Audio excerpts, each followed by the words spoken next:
हम स्टार्ट कर रहे हैं एक्सरसाइज नंबर 20.6। ठीक है, इसके बारे में आपने क्लास 9 में बहुत ब्रीफ में पढ़ा है, एक्सरसाइज नंबर 4.7 और 4.8 में।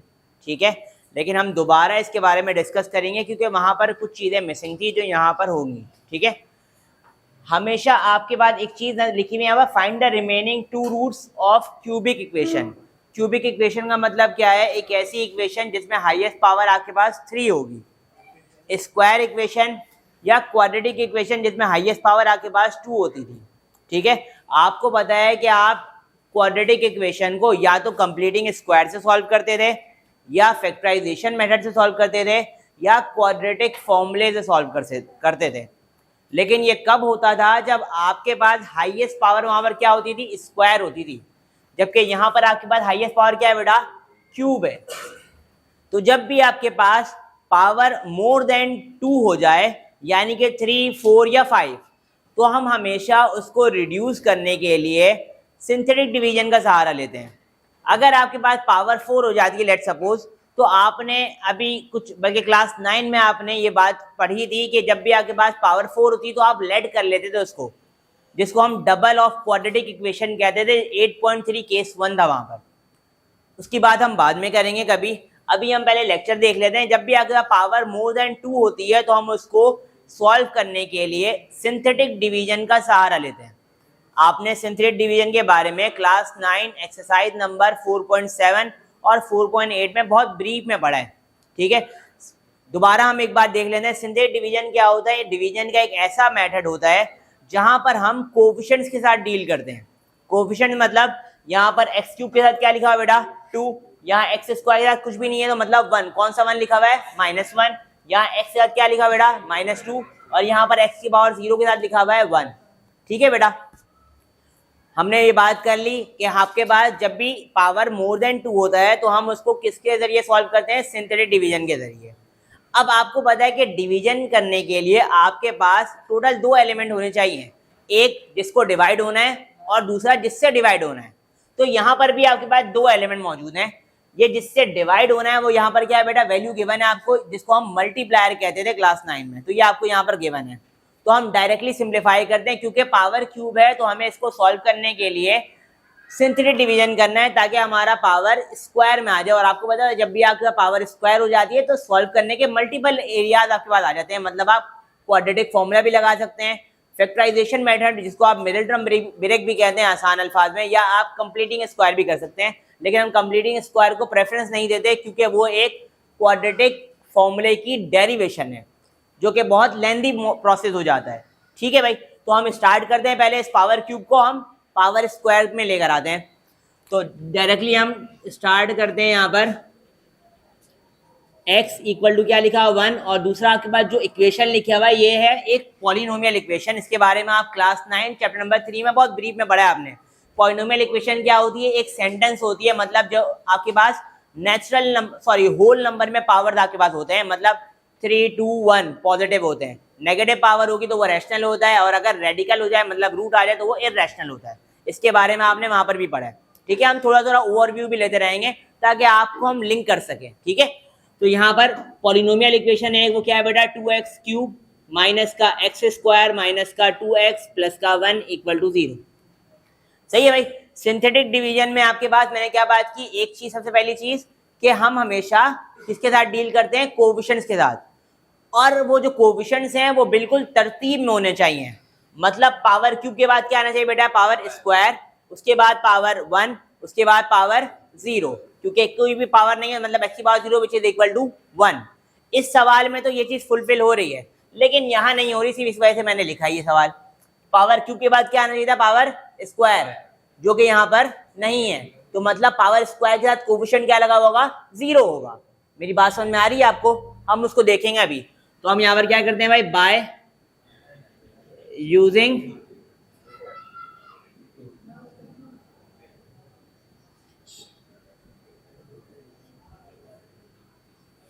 Using synthetic division. आपने ये बात पढ़ी थी क्लास 9 में कि सिंथेटिक डिवीजन का पैटर्न कुछ इस तरीके से होता है और हम हमेशा कोएफिशिएंट लिखते हैं। पहला कोएफिशिएंट क्या है यहाँ पर? 2। उसके बाद कोएफिशिएंट क्या है बेटा? -1। स्पेस दे के लेंगे, फिर क्या है बेटा? -2। उसके बाद क्या है बेटा?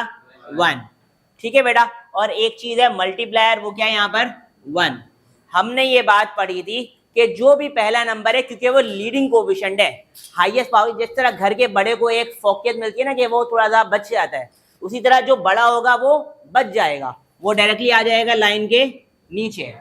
अब बाकी जितने भी नंबर हैं उनके लिए आपको इस मल्टीप्लायर का सहारा लेना होगा, मतलब ये मल्टीप्लाई होकर आएंगे, मतलब 2 1 जा 2। एक और बात, सिंथेटिक डिवीजन का वाहिद मेथड है जहां पर हम नंबरों को ऐड करवाते हैं, बाकी सारे डिवीजन के मेथड में हम उसको सब्ट्रैक्ट करवाते हैं। जिस तरीके से आपने देखा होगा कि हम जब इस तरह लिखते हैं तो यहाँ पर हम क्या कहते हैं, अगर यहाँ 8 लिखा हुआ यहाँ 7 आ गया तो 8 में 7 जगह बचेंगे 1, जबकि यहाँ पर हम क्या करेंगे, ऐड करेंगे। -1 + 2 कितने हो जाएंगे बेटा, +1। दोबारा जो भी नंबर इस लाइन के नीचे आएगा वो इस मल्टीप्लायर से मल्टीप्लाई होकर ही आगे आएगा, मतलब ये 1 × 2 क्या बन, 1 × 1 क्या बन जाएगा बेटा 1, -2 + 1 कितने बन जाएंगे बेटा -1। दोबारा ये जो लाइन के नीचे आया वो इससे मल्टीप्लाई होकर ही ऊपर आएगा, मतलब -1 × 1 हो जाएगा -1, क्योंकि कोई भी नंबर 1 से मल्टीप्लाई हो तो रिजल्ट वही नंबर आता है। -1 + 1 क्या हो जाएंगे बेटा, बात समझ में आ रही है यहाँ तक। अब क्योंकि आपने इसको डिवाइड करवाया और वो भी पावर 1 से, x की पावर 1 की ना भाई, तो यहाँ पर जितने भी एलिमेंट्स हैं वो पावर क्यूब के बाद क्यूब में से एक कम करोगे तो क्या हो जाएगा, पावर स्क्वायर हो जाएगी। मतलब यहाँ पर ये क्या बनेगा, जो आपका नया नई इक्वेशन जो आपके पास आ रही है इन टर्म्स ऑफ x, वो क्या है बेटा 2, क्योंकि पावर क्यूब थी यहाँ पर तो ये आएगा पावर स्क्वायर, उसके बाद प्लस का 1 पावर 1, उसके बाद माइनस का 1 और रिमाइंडर क्या आ रहा है यहाँ पर बेटा। ठीक है बेटा, आप चाहो तो ये QX नहीं भी लिखो तो कोई मसला नहीं है, हम इसको हटा देते हैं, क्योंकि एक नई पॉलिनोमियल इक्वेशन जनरेट हुई थी तो मैंने नाम लिख दिया, लेकिन इसकी जरूरत नहीं है फिलहाल, क्योंकि आपको मालूम क्या करना है, फाइंड द रिमेनिंग 2 रूट्स, मतलब आपको 2 और x की वैल्यूज चाहिए। अब आपको नजर आ रहा है ये एक क्वाड्रेटिक इक्वेशन है, और क्वाड्रेटिक इक्वेशन को सॉल्व करने के लिए आप चाहो तो मिनट नंबर ब्रेक कर लो या क्वाड्रेटिक फॉर्मूला 2 1 जा, मिनट नंबर ब्रेक कर रहा हूं तो कॉर्नर वाले नंबर आपस में मल्टीप्लाई होंगे तो 2 1 जा 2, आपको यहाँ प्लस का 1 चाहिए, तो क्या मैं इस तरह लिख दूं 2x² प्लस का 2x माइनस का x -1 = 0। 2 में से 1 जाएगा, दोबारा क्या बन जाएगा, 1 आ जाएगा। इन दोनों में क्या कॉमन है बेटा, 2 और x, तो यहाँ पर 2 बाहर निकालिए, यहाँ 2x से 1 बाहर निकालिए तो अंदर बचेगा 1x, यहाँ पर से 2 भी निकाल लिया बाहर और x भी निकाल लिया बाहर तो बचेगा क्या बेटा 1। इन दोनों में क्या कॉमन है, कुछ भी नहीं, तो आपने साइन कॉमन निकालना है और साथ में माइनस का 1, तो ये क्या बने माइनस माइनस, तो x आ गया माइनस माइनस = 0। दोनों के बाद ब्रैकेट क्या आ गई बेटा, ब्रैकेट में x + 1 दोनों के बाद कॉमन है, और ब्रैकेट के बाहर पहली वाली टर्म के पास क्या है बेटा 2x, दूसरे के पास = 0। अब आपको पता है कि ये जो एलिमेंट्स हैं ये आपस में मल्टीप्लाई हो रहे हैं और ओवरऑल इक्वेशन इक्वल टू क्या है बेटा 0, मतलब ये फैक्टर फॉर्म बन गया है। जब भी फैक्टर फॉर्म बनता है तो आप इधर और करके अलग अलग दोनों की वैल्यूज फाइंड आउट कर सकते हो, मतलब आप यहां पर इसको कुछ लिख सकते हो इस तरीके से, इधर और क्या है पहली ब्रैकेट x + 1 = 0, प्लस का 1 किधर आएगा तो सेम यहाँ पर अगला एलिमेंट क्या है 2x - 1 = 0, माइनस का 1 किधर आएगा तो 2x = 1 और x = 1/, अदर 2 रूट्स आपके पास आ गई। यहाँ पर जब भी हम अल्फाबेट की वैल्यू निकालते हैं अलजेब्रा में तो हम उसको प्रेजेंट करते हैं सॉल्यूशन सेट में, तो एक आंसर क्या है आपके पास -1, दूसरा क्या है बेटा 1/, बात समझ में आई यहाँ तक। अब हम इसी तरीके से अब हम ये वाला सवाल भी देख लेते हैं। क्या बात की मैंने, जब भी आपको सिंथेटिक डिवीजन अप्लाई करना होगा तो आपके पास जो भी पॉलिनोमियल इक्वेशन है वो बिल्कुल सीक्वेंस में होनी चाहिए। जब आप इसमें प्रेजेंट करोगे इस फॉर्मेट में तो आपके पास सारे के सारे एलिमेंट्स सीक्वेंस में होने चाहिए, मतलब पावर क्यूब के बाद पावर स्क्वायर, उसके बाद पावर 1, उसके बाद पावर 0, यहाँ पर सीक्वेंस में नहीं है। तो पहली फुर्सत में आपने क्या करना है, इसको सीक्वेंस में करना है। आपके पास x की वैल्यू क्या गिवन है डायरेक्ट बेटा 2, और जो पॉलिनोमियल इक्वेशन आपके पास जनरेट होगी वो क्या होगी x³ माइनस या प्लस कर दो, क्योंकि x² वाला यहाँ पर मिसिंग है तो मतलब इसका कोएफिशिएंट क्या होगा बेटा, क्योंकि x² मिसिंग है ना भाई, यहाँ पर x³ के बाद क्या आना चाहिए था x², वो क्यों मिसिंग है, क्योंकि उसका जो कोएफिशिएंट है वो 0 है, क्योंकि कोई भी कोएफिशिएंट 0 हो जाए तो मतलब वो एग्जिस्ट ही नहीं करता, तो ये एग्जिस्ट नहीं कर रहा है तभी उन्होंने लिखा नहीं। लेकिन हमें इसकी जरूरत पड़ गई, क्यों? क्योंकि हम सिंथेटिक डिवीजन करने जा रहे हैं, तो हमने ये कर दिया। उसके बाद अगला एलिमेंट क्या है? पावर 2 के बाद क्या आता है बेटा? पावर, वहां पर पावर 1 वाले कोएफिशिएंट क्या है बेटा? माइनस का 28x प्लस का 48 इक्वल टू 0। दोबारा वही काम करना है।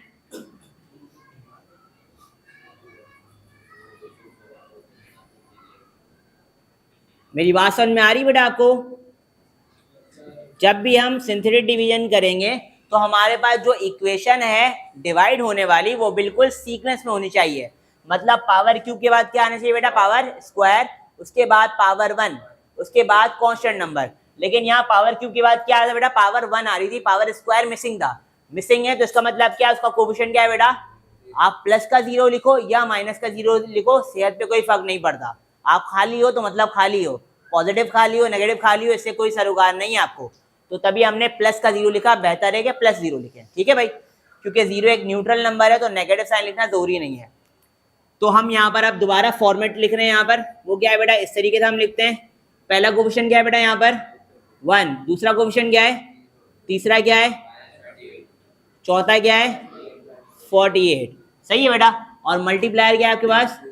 दोबारा वही बात करेंगे, जो भी हाईएस्ट पावर का कोएफिशिएंट होगा उसकी जान बच जाएगी। मतलब ये 1 आ जाएगा डायरेक्टली लाइन के नीचे, ठीक है? सही है बेटा। 1 मल्टीप्लाई बाय 2, जो भी नंबर लाइन नीचे आएगा वो इससे मल्टीप्लाई होकर ही आगे आएगा। तो 1 मल्टीप्लाई बाय 2 हो जाएगा 0 प्लस 2 कितने होंगे? दोबारा जो भी नंबर आएगा नीचे वो इससे मल्टीप्लाई होगा। 2 2 जा माइनस 28 प्लस 4 कितने हो जाएंगे? माइनस का 24। दोबारा जो भी नंबर लाइन के नीचे आएगा वो मल्टीप्लाई होकर आगे आएगा। 24 2 जा माइनस का 48, तो ये बन गया यहाँ पर। दोबारा आपकी इक्वेशन कहाँ से स्टार्ट हुई थी? यहाँ पर क्यूब से। तो यहाँ जो इक्वेशन बनेगी वो कहाँ से होगी? स्क्वायर से। तो 1x² प्लस का 2x माइनस का 24 इक्वल टू क्या आ रहा है बेटा? 0। बात समझ में आ रही है यहाँ तक? दोबारा क्वाड्रेटिक इक्वेशन बन गई है। इसका मतलब क्या है? आपकी मर्जी है, आप क्वाड्रेटिक फॉर्मूला लगाओ, आप मिडिल टर्म ब्रेक करो या कंप्लीटिंग स्क्वायर करो। लेकिन मिडिल टर्म ब्रेक एक छोटा सा प्रोसेस है तो हम वो करते हैं, क्योंकि यहाँ कोएफिशिएंट 1 है। तो 24 को आप देखो किस किस टेबल में आ जाए। 24 2 12 मतलब 12 में से 2 निकालोगे तो बनेंगे 10, लेकिन आपको कितने चाहिए यहाँ पर? 2। आपके काम का नहीं है। अगला किस टेबल में आता है? 24 3 3 8 जा 8 में से 3 जाएंगे तो बचेंगे। आपको कितने चाहिए? ये भी काम का नहीं है। आगे बढ़ते हैं। 4 6 जा कौन सा 2 चाहिए? प्लस का। तो प्लस का 6 माइनस 4 बना देंगे प्लस का 2, काम का है ये। तो लिख देते हैं x² प्लस का 6x माइनस का 4x माइनस का 24 इक्वल टू, इन दोनों में क्या कॉमन है? x प्लस का 6। इन दोनों में क्या कॉमन है? दोनों के पास माइनस साइन है और दोनों के दोनों 4 के टेबल में आते हैं। तो माइनस का 4 कॉमन निकाला, माइनस माइनस प्लस 4 निकालिए तो बचेगा क्या? Minus minus. 4 की टेबल में 24 कितनी टाइम में आता है? 6 टाइम में, इक्वल टू 0। दोबारा दोनों का ब्रैकेट में क्या लिखा हुआ बेटा? x प्लस का 6। तो ब्रैकेट के बाहर यहाँ क्या लिखी हुई है? x। और यहाँ पर दोबारा आपको बताया कि जब भी मल्टीप्लाई हो रही है दो एक्सप्रेशन और इक्वल टू 0 होता है, मतलब ये आपकी फैक्टर फॉर्म है। और जब भी फैक्टर फॉर्म बन जाए तो आपने यहाँ पर ईदर और करना होता है। तो हम यहाँ पर भी करते हैं भाई ईदर और।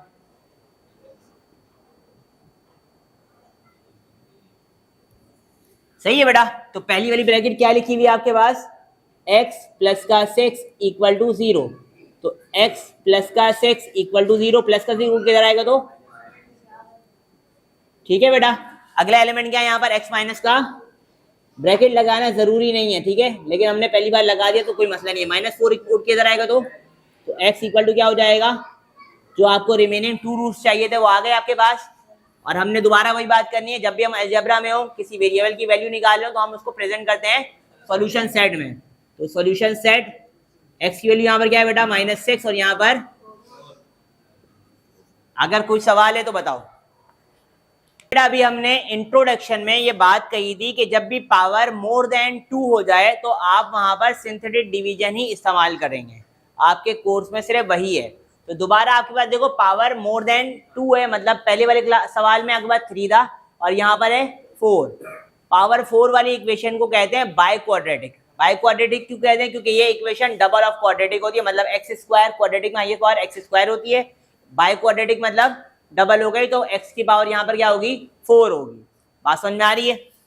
स्टार्ट करते हैं दोबारा वही काम वही प्रोसीजर सिंथेटिक डिवीजन, लेकिन यहाँ पर आपके पास 2 एलिमेंट गिवन है। क्यों? क्योंकि पहला वाला मल्टीप्लायर इसको रिड्यूस करेगा क्यूब में और दूसरा वाला मल्टीप्लायर इसको रिड्यूस करेगा स्क्वायर में, इसलिए आपको 2 गिवन है। और उसके बाद जब स्क्वायर आ जाए तो आपको पता है सॉल्व करने के 3 तरीके, लेकिन हम प्रेफर करते हैं मिडिल टर्म ब्रेक या quadratic equation.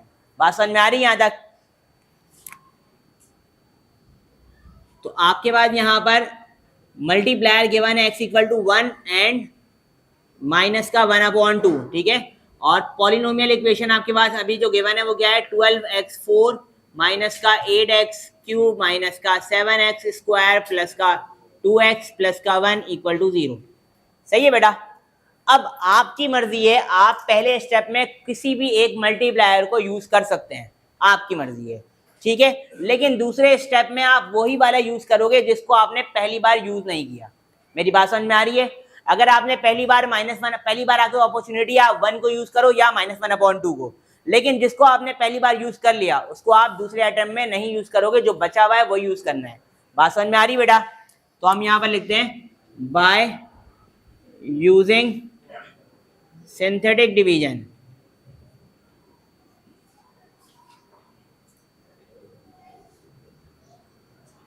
With x equal to 1।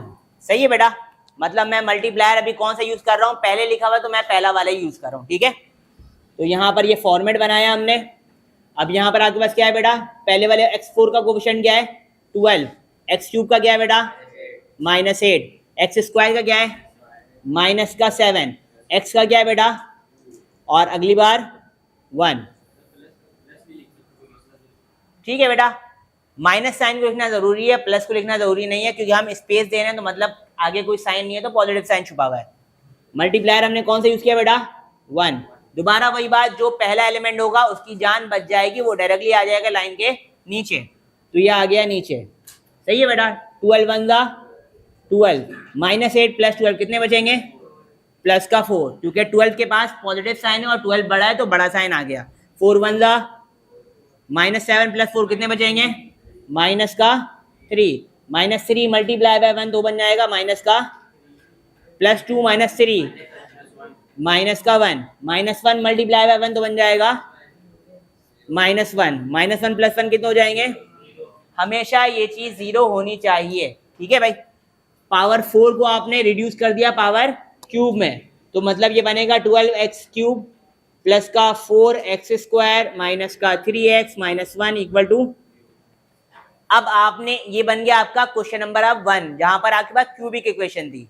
अब आपने इसको फर्दर रिड्यूस करना है पावर स्क्वायर में। दोबारा वही काम हम करेंगे बाय यूजिंग सिंथेटिक डिवीजन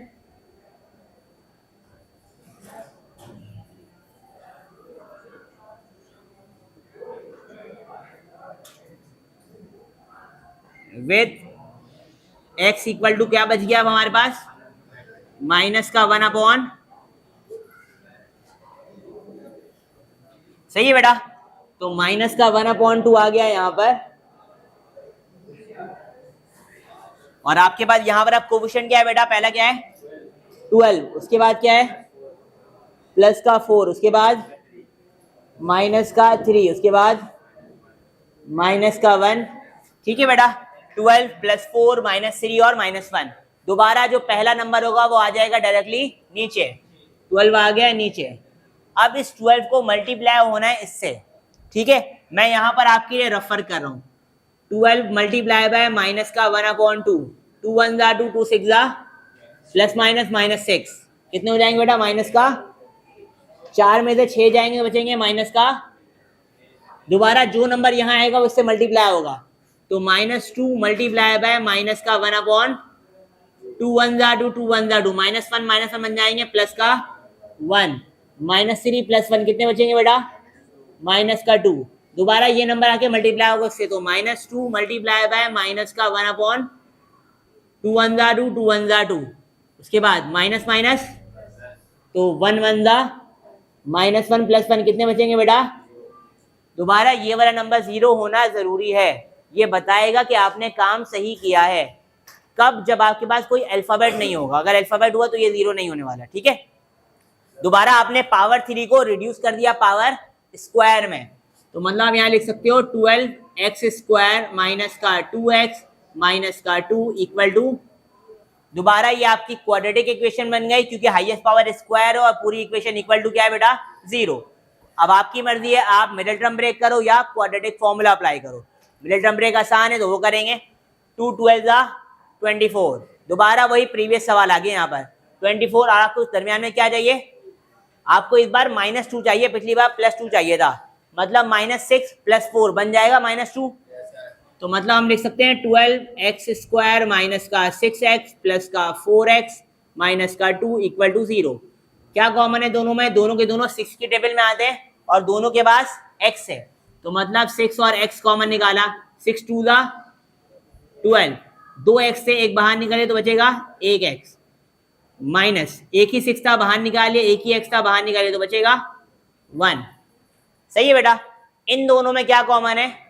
दोनों के दोनों 2 के टेबल में आते हैं, 2 1 2 2 2 जो पहले वाले के पास साइन होता है वो हम लिखते हैं, तो यहां पर हम लिखेंगे प्लस का 2, ठीक है, 2 2 और साथ में x plus minus 2 1 equal to 0। दोनों के बाद ब्रैकेट में क्या चीज कॉमन हो गई बेटा? दोनों के बाद ब्रैकेट में 2x - 1 लिखा हुआ है, तो ब्रैकेट के बाद यहाँ क्या लिखा हुआ है? 6x प्लस यहाँ क्या लिखा हुआ है? Equal to 0। दोबारा दो नंबर मल्टीप्लाई होने और पूरी इक्वेशन इक्वल टू 0, मतलब ये फैक्टर फॉर्म है, तो आपकी मर्जी है, आप इधर और कर लो, मतलब या तो इसको 0 बना लो या इसको, मतलब हम दोनों स्टेप करेंगे। तो ये क्या बन जाएगा बेटा? इधर। सही है बेटा। तो ये बन जाएगा आपके पास 2x - 1 इक्वल टू 0, -1 किधर आएगा तो x इक्वल हो गया 1/। सही है बेटा। यहाँ पर अगर क्या बचा? 6x प्लस का 2 इक्वल टू 0। दोनों में क्या कॉमन है? दोनों के दोनों 2 के टेबल में आते हैं। चलो अगले स्टेप में कर लेंगे। 6x इक्वल टू माइनस का 2, 2 1 2 2 3 x से 3 मल्टीप्लाई और किधर आएगा तो x इक्वल हो जाएगा माइनस का 1/। बात समझ में आ रही है यहाँ तक? दोबारा वही बात, जब भी हम अलजेब्रा में होते हैं, वेरिएबल की वैल्यू निकालते हैं तो आंसर प्रेजेंट करते हैं इन द फॉर्म ऑफ, तो पहला आंसर क्या आपके पास 1/, और दूसरा क्या है? माइनस का 1/। कोई सवाल है तो बताओ।